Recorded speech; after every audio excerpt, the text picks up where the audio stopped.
Hi friends, இது ஜெஸி rights. எனக்கு தெரிஞ்ச ஒரு குடும்பத்தில் ஒரு பையன் இருந்தான். அவன் அந்த குடும்பத்துக்கு ஒரே மகன். ஆகையினால அதுவும் நிறைய அ மருத்துவ சவால்களை சந்திச்சதுக்கு அப்புறமா பிறந்த மகன். ஆகையினால அவன வந்து ரொம்ப செல்லமா அப்பா, அம்மா வளர்த்தாங்க. தாத்தா, பாட்டியும் கூட இருந்துக்கிட்டே கொஞ்சிக்கிட்டே இருந்தாங்க. ஆகையினால ஒரு ஸ்டேஜில அந்த பையன் எப்படி ஆயிட்டான்னா, ரொம்ப பிடிவாதமானவனாவும், நிறைய டிமாண்ட் பண்றவனாவும், சர்வசாதாரணமா தவறு செய்றவனாவும், அப்பா, அம்மா, தாத்தா, பாட்டி பேச்ச கேட்காதவனாவும் அவன் வளர்ந்துட்டான். கொஞ்சம் வசதியான வீடு. ஆகையினால அந்த பையனுக்கு கேட்டதெல்லாம் கிடைச்சது. அவனுடைய தேவைகள் ரொம்ப குறையா இருந்தது. ஆகையினால அவன் யார் பேச்சையும் கேட்கிறவனா இருக்கல. ஏதாவது தப்பு பண்ணுவான். இவங்க வீட்ல இருக்கிறவங்க ஏதாவது கண்டிச்சு கேட்டாங்கன்னா, "சாரி" அப்படின்னுட்டு அவன் பாட்டுக்கு போவான்.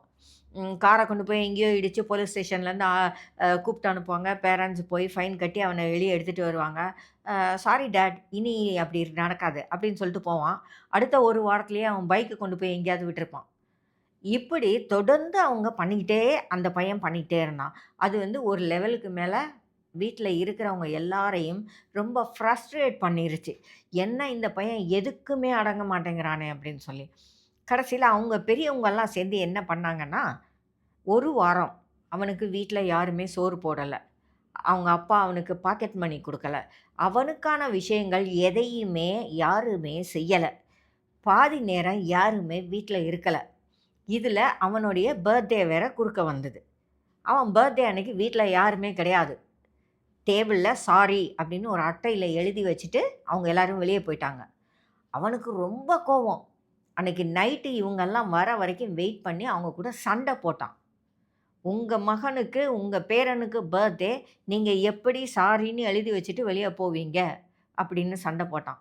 அப்போ அந்த தாத்தா கேட்டாரு, "ஏன்பா இவ்வளவு காலமா எவ்வளோ முக்கியமான விஷயங்கள், எவ்வளவோ பெரிய பெரிய தவறுகளை எல்லாம் செஞ்சுட்டு நீ சாரின்னு சொல்லிட்டு போயிருக்கியே! இது என்ன ஒரு சின்ன விஷயம் தானே! கேக் கட் பண்ணணுன்னா, நீ உன் ஃப்ரெண்ட்ஸோட சேர்ந்து கடையில வாங்கி கட் பண்ண வேண்டியதானே!" அப்படின்னு அவரு கேட்டாரு. அவன் உடனே திட்டினான்.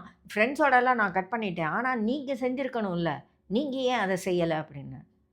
"நீ எங்ககிட்ட எதிர்பார்க்குற மாரி நாங்களும் உங்ககிட்ட எதிர்பார்ப்போம்ப்பா. நீ உன்னோட விஷயங்கள நீ கரெக்ட்டா செய்யாம சர்வசாதாரணமா சாரின்னு சொல்றல்ல. சாரிங்கிற வார்த்தைய நீ சொல்றேன்னா, அது உன்னைய சேஞ்ச் பண்ணணும். உன்கிட்ட ஒரு மாற்றம் வரணும். சாரிங்கிறது வெறும் ஒரு வார்த்தை இல்ல. அத தினம் 4 தடவ சொல்லிட்டு சொல்லிட்டு போறது இல்ல. நீ அந்த அந்த விஷயத்துல உன்ன நீ மாத்தி இருக்கணும். நீ மாத்தாம எங்களுக்கு சாரி சொல்லும்போது, நாங்க சொல்றதுல ஒண்ணும் தப்பில்ல." அப்படின்னு தாத்தா சொல்லிட்டாரு. அந்த பையன் அப்பதான் அத ரியலைஸ் பண்ணான். தான் இத்தன நாளும் பொருளே தெரியாமல், அது மனசை தொடவே தொடாம, தன் தவறுகளுக்காக சொன்ன அந்த சாரிங்கிற வார்த்தைக்கு எந்த விலையும் இல்லை அப்படிங்கிறத அவன் புரிஞ்சுக்கிட்டான். அதுக்கப்புறம் அவனுடைய கேரக்டர்ல கொஞ்சம் சேஞ்சஸ் வந்தது. எப்பவுமே நம்மளும் சர்வசாதாரணமா சாரி சொல்ற ஆட்கள் தான். சாரி சொல்லும்போதே யோசிப்போம், இனி ஒரு தடவை இந்த தவறை நாம செய்வோமா? நாம மனசு தெரிஞ்சு, மனசிலே உணர்ந்து தான் இந்த சாரிய சொல்றோமா? அப்படிங்கிறத. ஏன்னா சாரியுக்கோட அர்த்தம் அதுதான். என்ன மன்னிச்சுக்கோங்க, இனிமே இதை செய்ய மாட்டேன். அதுதான் அர்த்தம்.